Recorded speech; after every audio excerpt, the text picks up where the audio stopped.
नमस्कार. मराठी अन्नपूर्णा डिलाईट्समध्ये तुम्हा सर्वांचं खूप खूप स्वागत. छान मऊ लुसलुशीत आणि एकदम मोकळी अशी साबुदाण्याची खिचडी आज आपण बनवणार आहोत. प्रत्येक वेळीच एकाच पद्धतीची खिचडी खाऊन कंटाळा आला असेल तर जिभेची चव बदलावी म्हणून एकदा ही खिचडी नक्की बनवून बघा. खिचडीसाठी आपण 1 वाटी भिजवलेला साबुदाणा घेतलेला आहे. 2 मीडियम साईजचे बटाटे उकडून चिरून घेतलेले आहेत. अर्धी वाटी भाजलेले शेंगादाण्याचा कूट घेतलेला आहे. थोडेसे शेंगादाणे तुम्ही कमी जास्तही करू शकतात. 2 चमचे साजूक तूप, 1 ते 1.5 चमचा लाल तिखट, हे घरी बनवलेलं आहे, शक्यतो घरी तयार केलेलंच घ्यावं. त्याचबरोबर चवीनुसार मीठ. तिखटाचं प्रमाण तुम्ही तुमच्या आवडीनुसार किंवा मिरचीच्या तिखटपणानुसार कमी जास्तही करू शकता.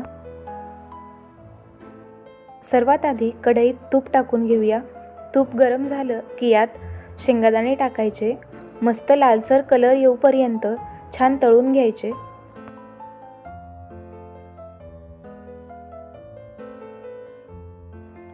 शेंगादाणे लालसर तळल्यानंतर यात भाजलेल्या शेंगादाण्यांचा कूट टाकून घेऊया. याला मस्त सोनेरी रंग येऊपर्यंत छान परतून घ्यायचं. तळलेले शेंगादाणे बाजूला काढून घेऊ शकता व खिचडी झाल्यानंतर वरूनही टाकू शकता. यानंतर लाल तिखट टाकून घ्यायचं. लाल तिखट टाकल्यानंतर आपण चवीनुसार मीठ टाकणार आहोत. मीठ टाकून व्यवस्थित परतवून घ्यायचं.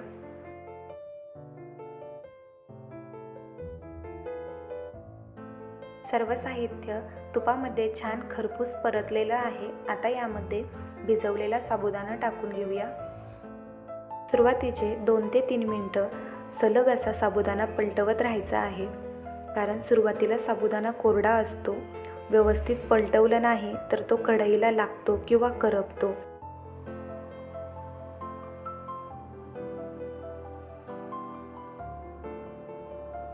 आता यात उकडलेले बटाटे टाकून घेऊया.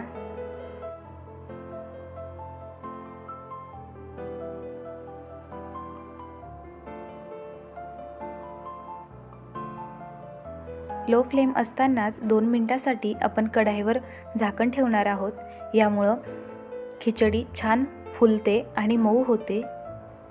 त्याचबरोबर बनवल्यापासून तर अगदी संध्याकाळपर्यंत ही अशीच मऊसूद राहते.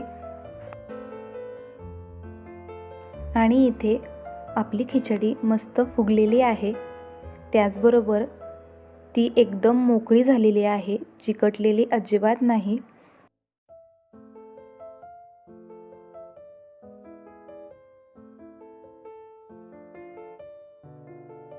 या पद्धतीची साबुदाणा खिचडी एकदा नक्की बनवून बघा आवडते का?